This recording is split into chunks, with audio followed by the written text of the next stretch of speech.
پہلی لمیٹیشن میرا خیال میں عاقل ہمارے ہاں سب سے بات کر رہا ہوں کہ جو ہمارے ہاں ایک پولیٹیکل اسٹیبلٹی ہے، یہ ایک بہت بڑی ہماری لمیٹیشن بن جاتی ہے. مجھے یاد ہے کہ میں لنڈن میں تھا تو میں لنڈن میں نہیں تھا، میں جنیوا میں تھا اور جنیوا سے میری پوسٹنگ لنڈن میں ہوئی. اس وقت ہمیں کہا جاتا تھا کہ پریزیڈنٹ پرویز مشرف کا انلائٹنڈ ماڈریشن کوٹ ان کوٹ آپ کو یاد ہوگا کہ ہر ٹاکنگ پوائنٹ میں ہم نے یہ بتانا تھا اپنے انٹرلوکیوٹرس کو کہ جی پاکستان اس وقت انلائٹنڈ ماڈریشن کی طرف جا رہا ہے، یہ ہے وہ ہے. 2008 میں جو ہی الیکشنز ہوئے، پریزیڈنٹ مشرف صاحب گئے تو اسلام آباد سے آ گئی انسٹرکشنز کہ اب انلائٹنڈ ماڈریشن میں کوئی ذکر نہیں کرے گا. اس قسم کے پرابلمز پاکستان کی فارن پالیسی کو آبویسلی اس کے منفی اثرات تو ہوتے ہیں. آپ کا کیا خیال ہے؟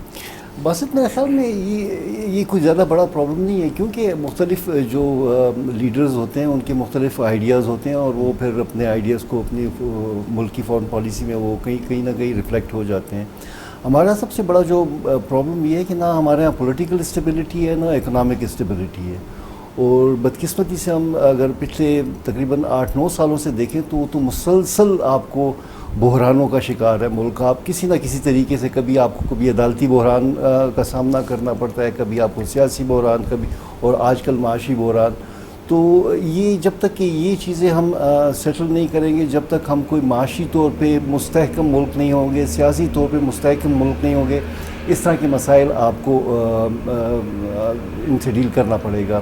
تو ضروری یہی ہے کہ اگر آپ اپنی فارن پالیسی میں آپ ایک وہ مستقل مزاجی دیکھنا چاہتے ہیں یا اپنے جو ہمارے مفادات ہیں ان کا دفاع ان میں دیکھنا چاہتے ہیں، تو آپ کو سب سے پہلے آپ کو سیاسی جو ہے ہمارے مفادات ہیں کیا by the way? Foreign policy کے آبجیکٹیوز کیا ہیں ہمارے، اگر میں آپ سے پوچھوں؟ ہمارے مفادات جس طرح کہ قائد اعظم نے کہا ہوا ہے کہ peace within and peace without, آپ کے سارے کسی ملک کے ساتھ آپ کی دشمنی نہیں ہونی چاہیے. کسی ملک کے کہنے پہ آپ کسی دوسرے ملک کے ساتھ دشمنی نہ کریں، یا ان کے کہنے پہ آپ کسی دوسرے ملک. ہم نے اب تک کسی ملک کے ساتھ کسی کہنے پہ دشمنی کی ہے؟ یہ مطلب اب یہ تو اب آپ کو سب کو پتہ ہے کہ ہم کیا پورے جب سے آپ نے انڈیپینڈنس ہوئی، آپ نے کیا امریکہ کے کہنے پہ سوویت یونین کے ساتھ دشمنی آپ نے نہیں کی ہے. وہ تو کہتے ہیں کہ اپنے سوویت یونین نے ہمارے پرائم منسٹر کو بلایا نہیں تو بوجہ مجبوری ان کو امریکہ جانا پڑا. ہے کہ انہوں نے بلایا تھا اور پھر اس کے بعد آپ نے امریکہ کا دعوت نامہ حاصل کر لیا اور پھر آپ نے اس کو زیادہ پریفرنس دی.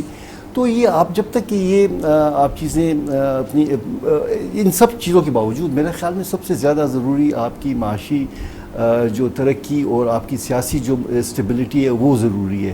ورنہ ادروائز آپ اسی طرح یہ کبھی انلائٹنڈ ماڈریشن ہوگی، کبھی آپ اسلامائزیشن ہو رہی ہوگی، اور کبھی یہ کیا ہائیبرڈ نظام چل رہے ہوں گے، یہ اسی طرح چلتا رہے گا. تو یہ اپنے برہان عاقل نے بات کی اکنامک ڈیولپمنٹ کی. کیا آپ سمجھتے ہیں کہ ہمارے فارن آفس نے اکنامک ڈپلومیسی کو صحیح معنوں میں ایک آبجیکٹو کے طور پہ اڈاپٹ کیا اور اس پہ کام کیا، یا ہم بھی فٹس اینڈ اسٹارٹس میں ہی کام کرتے رہے؟ کبھی خیال آیا کہ اکنامک ڈپلومیسی امپورٹنٹ ہے، ہم نے اپنی فارن پالیسی کو کبھی اپنی نیشنل اکنامک ڈیولپمنٹ کے لیے صحیح معنوں میں استعمال کیا کہ نہیں؟ کیا آپ کے خیال میں؟ مجھے صحیح جواب دیجیے گا، ڈپلومیٹک نہیں. ٹھیک ہے، آپ نے مشکل میں ڈال دیا. ہم تو ڈپلومیٹک جوابات دینے کے لیے ٹرین ہوتے ہیں اور نیچر میں آ جاتا ہے. اگر میں کہوں بھی تو آپ نے رہنا ڈپلومیٹ ہی ہیں. ہاں نہیں، اچھا آپ کو بتاتا ہوں. جیسے یہ جو عاقل نے کہا نا، basically domestic policy, foreign policy expansion of your domestic policy, آپ کے حالات ریفلیکٹ ہو جاتا ہے. یہ جو مانگا تنگی کی چیز ہے نا، وہ کوئی اچھی نہیں لگتی. اکنامک ڈپلومیسی اب سیکھتے تو ہے. میں جیسے چائنا کے تجربے سے کہوں گا آپ کو کہ گوادر پورٹ کا پروجیکٹ 2001 میں جنرل مشرف صاحب نے ریکویسٹ کی کہ ہمیں 2 پروجیکٹ آپ کریں اس اسٹیج پہ. یہ فرینڈشپ پروجیکٹ ہو، پرسنل. پرائم منسٹر نے کہا ہم پرسنل انٹرسٹ لے کے اس کو ہم فرینڈشپ پروجیکٹ بناتے ہیں پاکستان اور چائنا کے درمیان. اب یہ ہے کہ گوادر اور تھر کول کی بات ہوئی ہے، تو ہم نے خوب دل لگا کے محنت کر کے بنائی ہے. ٹرف کے بیٹل ہیں، آپ کے EAD کے ساتھ آپ بات کریں اور آپ مشن میں جو کام کر رہے ہیں اکثر پتہ لگتا ہے آپ ڈیفرنٹ اینگلز میں سوچ رہے ہیں یا دیکھ رہے ہیں. لیکن گراؤنڈ میں جب آپ ادھر ہوتے مشن میں آپ کچھ ڈائریکشن خود بھی دے سکتے ہیں اور جو ڈپلومیسی کے حساب بتاتے ہیں. انہوں نے تو کہہ دیا شروع میں جب ملاقات میں 10-15 پروجیکٹ کی بات کی کہ چائنا سے مانگے, EAD کے بریف آئے. ہم نے کہا سر سفیر سے بات ہوئی, پریزیڈنٹ آئے, ان سے بات ہوئی جو چھوٹے سرکل میں, تو ہم نے کہا اتنی تو مانیں گے نہیں, چائنیز تو مذاق اڑائیں گے کہ کیا کر رہے ہیں آپ, 18 پروجیکٹس لے کے آگے. تو سر ذہن میں رکھیں کہ 2-1 پروجیکٹ ایسا ہے کہ ان کو کہیں کہ فرینڈ شپ پروجیکٹ بنائیں اور آپ لوگ کریں. تو مشرف صاحب نے ایسا ہی کیا. تو چائنیز پریزیڈنٹ بلکہ نے پوچھا کہ کیا 2 پروجیکٹ آپ کہیں گے کہ ہم آپ کے لیے کر سکتے ہیں. انہوں نے انسٹنٹلی کہا ایک گوادر پروجیکٹ کر دیں, it's in your interest and of course our دونوں کنٹریز ول بینیفٹ. تو گوادر پورٹ ایک کر دے اور تھر کھول کر دے. اوکے. تو گوادر ہم نے شروع کر لیا, پیسے کی بات ہو رہی. انہوں نے پوچھا کہ آپ کے پاس کتنے پیسے ہیں آپ لوگ اکٹھے کر سکتے ہیں. انیشل آپ لوگوں نے سروے کر لیا. ہم نے کہا کہ آپ لوگ جتنا کر سکتے ہو ساڑھے کو کچھ نہیں ہے جی. ہاں, لیکن ہم نے کہا کہ ہم جو انفراسٹرکچر کے کھاتے پہ تھوڑے بہت پیسے آپ کے کر دیں گے, سے 50 ملین کے قریب, باقی آپ کو دینا ہوگا. تو انہوں نے کہا آپ نے جو سروے کیا آپ کو کیا لگتا ہے کہ کتنے ایسٹیمیٹڈ ایکسپینڈیچر آپ دیکھ رہے ہیں. تو پھر انہوں نے بات کی 250 ملین ڈالر کی ضرورت ہے. تو پوچھا آپ لوگ کتنے کر سکتے ہیں. 50 ہم کر دیں گے, انفراسٹرکچر میں ہم لگا دیں گے. ہمارے سفیر تھے ریاض کھوکر صاحب, وہ بھی سوچتے یار اتنے پیسے یہ لوگ دے دیں گے, کیا خیال ہے تمہارا. میں نے کہا سر جب انہوں نے کہا نا مجھے لگتا ہے یہ دے دیں گے. انہوں نے کہا it's friendship project. China کی تو چلیں بات الگ ہے, یہ تو ایک اسٹریٹجک پروجیکٹس ہے نا. یہی کویشچن میں نالا آپ کے پاس لے کر آتا ہوں. ہمارا اس وقت ایشو ہے کیا؟ ایک تو فورن ڈائریکٹ انویسٹمنٹ نہیں آ رہی ہے, FDI, کیونکہ ملک کے حالات جو ہیں بعض اوقات اتنی انسٹیبلٹی آ جاتی ہے, عدم استحکام ہوتا ہے کہ جو فارنر ہے وہ انویسٹمنٹ کرتے ہوئے گھبراتا ہے. دوسرا یہ ہے کہ ہماری ایکسپورٹس نہیں بڑھ رہی. مجھے نہیں معلوم کہ آپ لوگوں کا کیا تجربہ رہا ہے, لیکن مجھے تو یہی تجربہ رہا ہے کہ اگر میں باہر مشن میں ہوں اور میں اپنے فارن آفس کو لکھوں تو کوئی کوئری ہوتی تھی پرانے زمانوں میں تو مہینے لگ جاتے تھے کہ ہمیں اکنامک افیئرس ڈویژن سے کوئی جواب ہی نہیں آتا تھا. تو یہ بھی کہنا ایک, کیونکہ لوگوں کا یہ امپریشن ہے کہ جی فارن آفس چونکہ کام نہیں کر رہا تو اس لیے پاکستان میں انویسٹمنٹ نہیں آ رہی, پاکستان کی ایکسپورٹس نہیں بڑھ رہی. لوگوں کو ذرا بتائیے کہ یہ فارن آفس کا بنیادی طور پہ کام نہیں ہے, یہ اس میں اور بہت سی ایجنسیز ہیں, منسٹریز ہیں جو کہ انوالوڈ ہوتی ہیں. آپ کے کیا تجربات رہے؟ آپ کی بات بالکل درست ہے. میں تو ہمیشہ پھر وہی لفظ کروں گی, مجاہد ہیں ہم تو, بالکل جسے کہتے ہیں نا کہ we are committed to it. اب آپ دیکھیے کہ جیسے عاقل صاحب نے بات کی اور برہان صاحب نے بات کی, two different levels. صحابی کہتی ہیں because we're talking چلو ٹھیک ہے. there are two different levels. Okay. One level we're talking about is the government level. ٹھیک ہے, اس میں ایشو یہ آتا ہے کہ it's a democracy. There are different political parties with different agendas.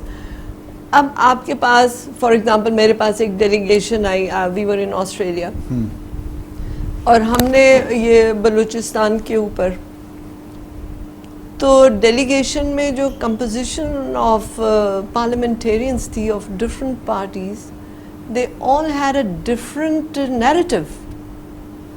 اب آپ اگر دنیا کے آگے پاکستان کا ایک موقف بیان کرنے آئے ہیں as a parliamentary delegation, and each has his own narrative to give to the media, then how does the ambassador stitch it together? کیونکہ and it was very disappointing کہ آپ اندر جو بھی بات کریں, جیسے بھی کہیں, you have the right. لیکن جب آپ باہر جاتے ہیں, آپ اپنے پڑوسی ملک کو دیکھیں, ان میں کتنی آپس میں تو میں ہوتی ہے, لیکن جب باہر جاتے ہیں تو وہ ایک ہوتے ہیں. آج کل ایسے نہیں ہے, مودی صاحب نے کافی ڈیوائڈ کر دیا. وہ تو ٹھیک ہے, but I am seeing generally کہ there should be some narrative that is common to all when they are going for a sensitive issue. وہاں پہ آپ کے لیے as embassy it becomes a challenge. دوسرا جو آپ نے بات کی اکنامک ڈپلومیسی کی, I think foreign service officers have done more work on trade than the trade people, and with due respect to them. آپ دیکھیے JTCs ہیں آپ کے پاس, JMCs ہیں آپ کے پاس, کتنی ساری JTCs آپ کی they don't take place because of various reasons. اور آپ ایمبیسی میں بیٹھے فالو اپ کر رہے ہوتے ہیں, سارے ڈاکیومنٹس پڑھ رہے ہوتے ہیں, اور ان سے جب آتی ہے کوئی delegation they are not prepared for it, انہوں نے پڑھے ہی نہیں ہوتے کاغذ, and they expect the ambassador اور the officer attached to them to be giving them all the briefing sitting in a foreign station and they are coming from home. Interesting. اچھا ایک میں بتاؤں آپ کو ایک قصہ سناتا ہوں مختصر سا. میں سنا میں تھا تو ہمارا فوکس یہی تھا کہ جی ہم نے پاکستان کی ایکسپورٹس بڑھانی ہے. تو میں نے سفیر صاحب سے کہا ایک سنگل کنٹری ایگزیبیشن کرتے ہیں پاکستان کا. نے کہا واٹ اے گریٹ آئیڈیا, کیونکہ وہاں اس قسم کے پہلے ہوتے نہیں تھے. تو ہم نے پاکستان کا ایک سنگل کنٹری ایگزیبیشن ارینج کروا دیا. پاکستان سے بہت سے ایکسپورٹرز آئے اور وہاں کے جو پرائم منسٹر انہوں نے اس کا اناگوریشن کیا. جب ایگزیبیشن ختم ہو گیا 2 دن کا تھا اور لوگ چلے گئے واپس, تو ہوٹل سے ہمیں آ گئے ایمبیسی ہو گئی جی آپ کے جو 4 بندے تھے وہ تو اپنے بل لے کر ہی نہیں گئے, تو آپ بل پے کیجیے. پھر ہم نے کراچی لکھا ایکسپورٹ پروموشن بیورو کو کہ بھائی آپ یہ کیا ہے, یہ کیسے ایکسپورٹرز آئے ہیں. پھر انہوں نے تقریباً 1 سال ان 4 بندوں کو بلیک لسٹ ضرور کیا. لیکن اس قسم کے بھی آپ کو چیزیں کرنی پڑتی ہیں. اچھا اپنا عاقل, چونکہ آپ کا ایک مجھے لگتا ہے آئی مے بی رانگ, لیکن مجھے محسوس ہوتا ہے کہ آپ کا ایک انٹرسٹ رہا ہے کہ فارن آفس کو کس طرح ری اسٹرکچر کرنا چاہیے, کس طرح اس کو ری آرگنائز کرنا چاہیے. آپ کے خیال میں کوئی ہے ایسے ایریاز جہاں پہ ہم تنظیمی اعتبار سے اگر اپنی اس آرگنائزیشن میں کچھ اس کو ری اسٹرکچرنگ کی ضرورت ہے to address 21st century challenges? Basit میرا خیال میں یہ ایک بڑی مشکل ایکسرسائز ہوگی, اور میرا جو تجربہ ہے اس سے لگتا ہے کہ اس کا کوئی فائدہ بھی نہیں ہوگا. کیونکہ ہمارے یہاں جو ہی فارن سیکرٹری چینج ہوتا ہے تو وہ جو بھی آپ نے ری اسٹرکچرنگ کی ہوتی ہے, نیا فارن سیکرٹری جو ہے وہ اپنے نئے خیالات کے ساتھ آتا ہے اور وہ سمجھتا ہے کہ جو شاید وہ زیادہ بہتر طریقے سے ری اسٹرکچرنگ کر سکتا ہے اور زیادہ بہتر نتائج حاصل کر سکتا ہے. لیکن میں ایگری کرتا ہوں کہ ری اسٹرکچرنگ کی ضرورت ہے, اور ہمیں خاص طور پہ ہمیں جو ہے اکنامک ڈپلومیسی پہ زیادہ فوکس کرنے کی ضرورت ہے, کیونکہ ہمارے یہاں اس کے ایکسپرٹس نہیں ہیں.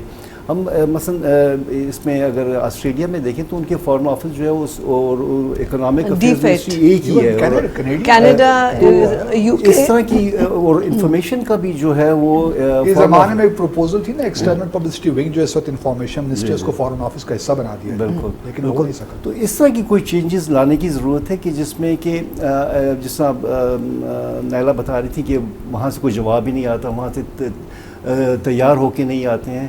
تو اگر یہ چیزیں جو ہیں فارن آفس میں ہی اگر ان پہ کام ہو رہا ہوگا تو پھر کوئی جواز نہیں ہوگا, کوئی وجہ نہیں ہوگی کہ آپ تیاری کر کے نہ آئے ہوں, یا آپ کو آپ جو ڈیلیگیشن آئے اس کو ایمبیسی جو ہے بریف کر رہا ہو.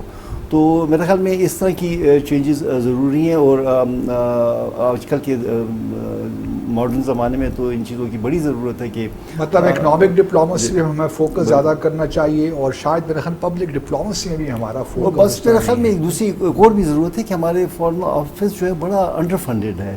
اچھا, اب آپ دیکھیں کہ جب میں سروس میں تھا تو اس وقت جو آخری جو مجھے بجٹ یاد ہے تقریباً 14 بلین روپیز, تقریباً 30 بلین روپیز, اور ڈپریسیشن کی وجہ سے شاید ہوا. تو آپ اور اس کے مقابلے میں آپ اگر بنگلہ دیش کو دیکھیں تو وہ ان کا ہم ان سے 2 گنا ہم سے زیادہ بجٹ صرف فارن سروس کا, اور ان کی فارن سروس ہم سے کمپیریٹیولی چھوٹی بھی ہے. تو یہ جو وسائل کی کمی کی وجہ سے بھی جو ہے وہ بہت سارے کام جو ہے جو ایمبیسیز کرنا چاہتے ہیں, فارن آفس کرنا چاہتا ہے, وہ نہیں کر پاتا. تو اس میں فوکس کرنے کی. Coming to the foreign policy objectives, Burhan ہمارے دیکھیے نا آبجیکٹیوز یہی ہیں کہ افغانستان کے حالات بہتر ہوں, ہماری ایک لحاظ سے بہت اس کے منفی یا مثبت اثرات ہم پہ مرتب ہوتے ہیں. اسی طرح ہم چاہتے ہیں کہ کشمیر کا تنازع بھی پیسفلی حل ہو جائے. ہم چاہتے ہیں کہ بھارت کے ساتھ بھی ہمارے تعلقات اچھے ہونے چاہیے. اسی طرح ایران کے ساتھ ہم چاہتے ہیں, بھی ہمارے پرائم منسٹر گئے بھی تھے, بارڈر مارکیٹس وغیرہ کا وہاں انوگریشن ہوا. چائنا کے ساتھ تو چلیے ہماری اسٹریٹجک پارٹنرشپ ہے وہ ایوالو ہو رہی ہے, یہی 4 ہمارے ہمسایہ ممالک ہیں. پھر ہمارا ایک آبجیکٹیو یہ بھی ہے کہ جی مسلم دنیا کے ساتھ ایک اسپیشل ایمفیسس ہمیشہ رہا ہے, بردرلی کنٹریز ان کے ساتھ ہے. پھر یہ ہے کہ امریکہ کے ساتھ ہمارے ٹریڈیشنلی بڑے اچھے تعلقات رہے ہیں, گو کہ اب تھوڑی سی اس میں رکاوٹیں یا دراڑیں تو میں نہیں کہوں گا لیکن مشکلات ضرور ہیں. ایک طرف بھارت کے ساتھ اسٹریٹجک پارٹنرشپ ڈیولپ ہو رہی ہے اور وہ سارے وہ کام ہو رہے ہیں جو ڈائریکٹلی ہمارے انٹرسٹ پہ امپنج کرتے ہیں. تو مشکلات تو پاکستان کی میں سمجھتا ہوں کہ ہماری فارن پالیسی کے لیے بہت بڑھ گئی ہیں, isn't it؟ Very true. اس پہ میں آپ سب کے کامنٹس دوں گا جو آبجیکٹیوز ہیں, لیکن پروڈیوسر صاحب بار بار مجھے اشارہ کر رہے ہیں کہ بھئی وقفے کا ٹائم وقت ہو گیا ہے. تو ناظرین مختصر سا وقفہ لیتے ہیں, ہمارے ساتھ رہیے.